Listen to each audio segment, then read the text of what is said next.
It happens every time someone sends out threat letters or another white powder hoax, and my phone starts to ring. People become concerned about their mail.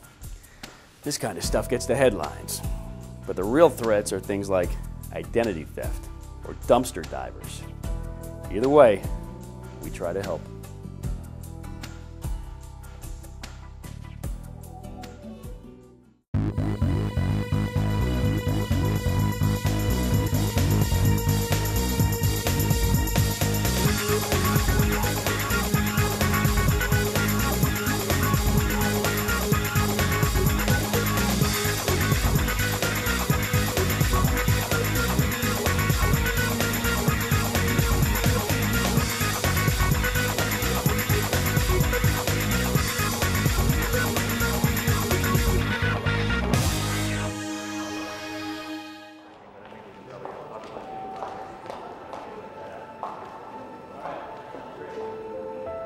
Mr. Hopewell.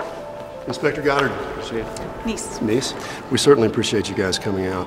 I thought we could talk for just a minute, and then we'll take a tour of the mail signature. That's fine. How many employees do you have, Mr. Hopewell? Well, at this location, counting the front office, 2,100. We receive mail from about 2/3 that number. Most of our products go out by truck, but we are responsible for about 1,000 pieces of mail a day. You mentioned on the phone that you had some concerns. Well, yeah, like everybody else, we're concerned about terrorism, things being sent through the mail. We understand your concerns, but your company isn't likely to be a target. Oh, really? In fact, threats in the mail are very rare. It's like 1 in billions. Many organizations are concerned about being the target of extremists. That's even more rare. You know, the very few cases of truly dangerous threats that we see, nearly all of them are very personal and are intended for one specific target. Well, you know, we've never prompted any protests here at this company, but we have had some employees' personal problems that have caused us concern. That's why it's still important to have a plan for dealing with suspicious mail and packages. Like you probably have a plan for dealing with workplace violence. Sure. And even hoaxes or false alarms can really disrupt an operation. I brought along some posters. This is our suspicious mail poster. It'll really help your employees learn the obvious things to look for. Excessive postage, stains all over this, too much tape. Mail like this would stand out like a sore thumb here. And you want your employees to be alert to these type of signs, but sometimes dangerous packages don't look all that different from regular mail. So it's important for you to have a plan that takes an all hazards approach. Okay, well, what do you suggest? Well, it's fairly straightforward. If one of your employees receives a package they weren't expecting or, looks a little unusual, just make sure they attempt to verify the package with the sender before they open it. Usually a phone call, clear things right up. Sounds reasonable.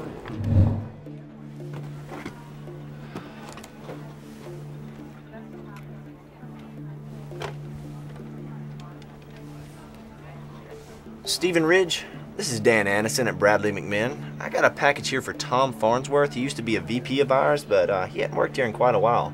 Did you send it? I see. Product samples. Also, keep in mind that threats can come from a number of different sources. Express delivery services, couriers, even things that are just left behind by visitors. Now, your plan should address all the ways that correspondents can enter the building, but the actual threat of receiving anything dangerous is very low. There are some other areas around here that should concern you a lot more. Like what, Inspector? Opportunistic theft, dumpster divers, identity scams. Well, these things happen a lot more than you might think. Well, I have some experience in that area. Unfortunately, last year we had an employee caught going through some packages. So what can we do to prevent those sorts of problems from happening in the future? That's a good start.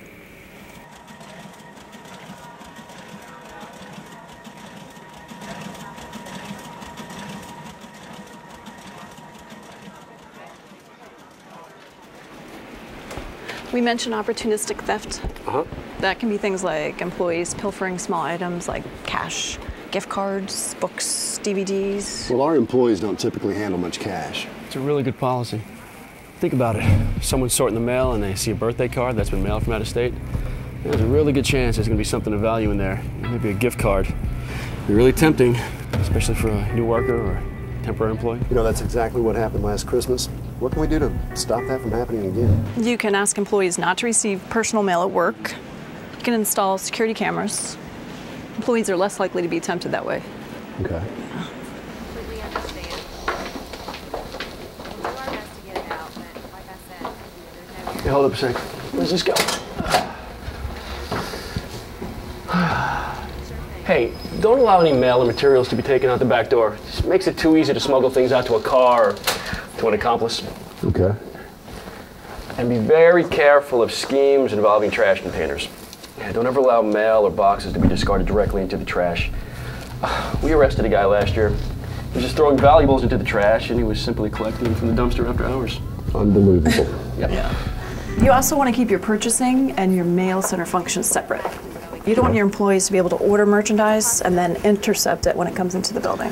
Well, that's not really a problem here because any purchase over $10 requires a PO, and that has to be signed by a supervisor. That's a good idea.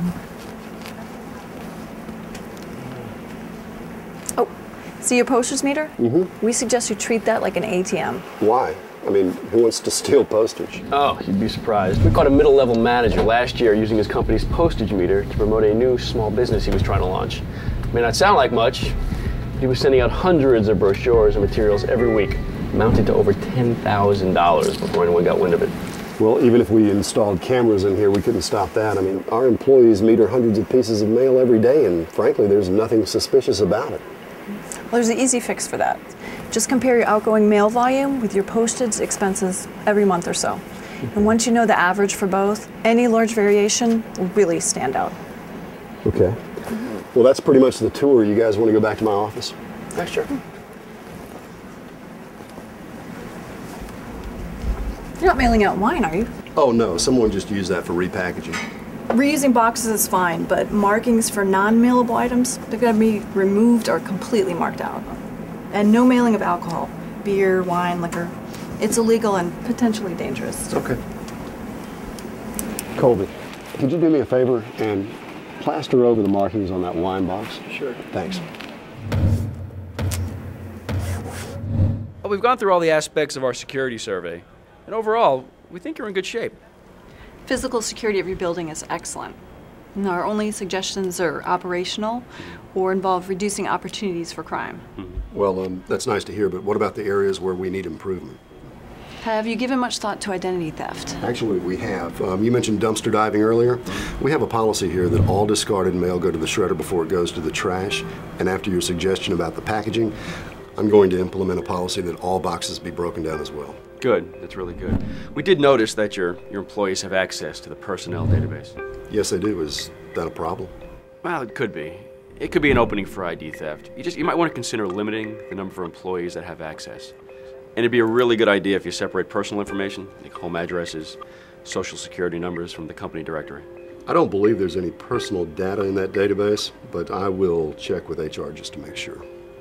Have you thought about illegal drugs being shipped through here? Through the mail? Yeah, it happens. We've arrested people who've had illegal drugs shipped to their office or mail center, sent it to their homes. They think they're less likely to get caught that way. Remember that case Nichols worked in Chicago last year? The kid was working in a mailroom at a college there, and he decided to create a fictional student. Gave him his own mailbox and everything. His source was shipping steroids down from Canada to this non-existent student. So whenever the mailroom clerk saw a name on a package, he just slip it out to his car. How did you guys catch him? Supervisor got a little suspicious when he saw 3 packages from Canada all in the same week. He started looking into it, saw that rent had never been paid on the box, and lo and behold, this student had never been registered at this school. So after he called us, it didn't take that long to figure the whole thing out. So. Well, let me ask you, what should I be looking for in my setting? Packages from source states: Arizona, California, Florida, Texas. In Canada is a source for steroids and even date rape drugs. We're seeing a lot of those in liquid form. Well, you know what? We get packages from all those places all the time. How would I know what to look for here? Well, key's being alert to things out of the ordinary. I mean, chances are you get packages from the same suppliers over and over, and they're going to the same people inside your company, right? Okay. So if I have an employee who suddenly starts getting packages from one of these states, that's something I should probably look into. Exactly. Just stay alert. And by showing a strong interest in security, like you're doing, you're going to make people think twice before trying anything. Also be a really good idea to do background checks on mail center employees. Okay, I'll make a note of that as well. You mentioned your outgoing mail volume earlier. What kind of things do you mail? Well, basically it's just routine correspondence, a few packages, and once a quarter we do send out a mass mailing. Really? Tell us a little more about that.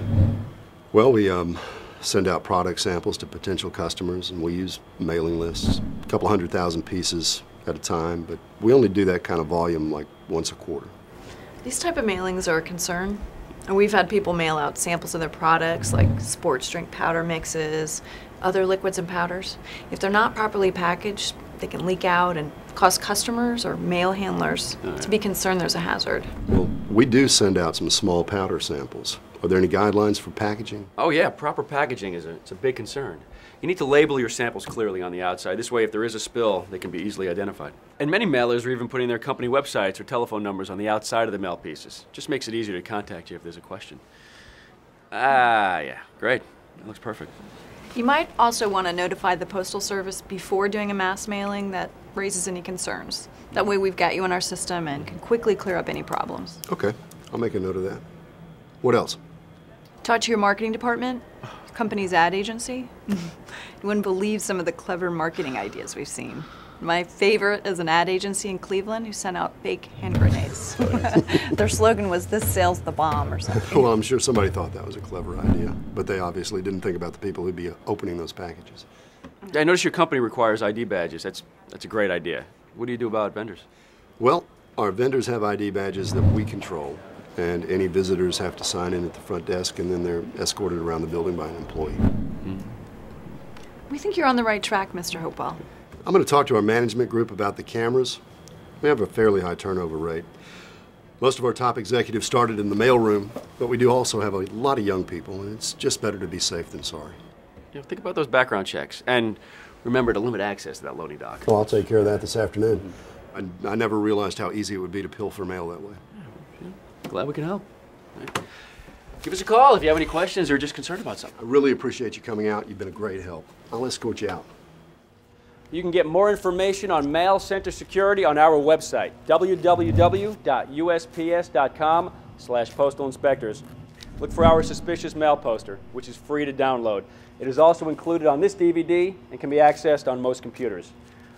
We get a lot of questions about suspicious or dangerous mail, but the odds of that affecting your company are remote. The real security concerns are much more mundane. Now remember these simple steps to make your mail center more secure.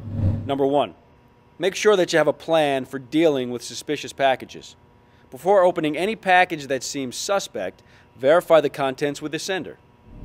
Number two, limit access to your mail center and pay attention to the physical security of your building. Don't allow mail to be discarded without shredding, and be sure to break down all boxes before they're disposed of. Number three, consider background checks for mail center employees and install cameras to discourage theft. And lastly, make security a priority in your mail center. By displaying a strong interest in protecting your company's mail, you'll discourage crimes from happening.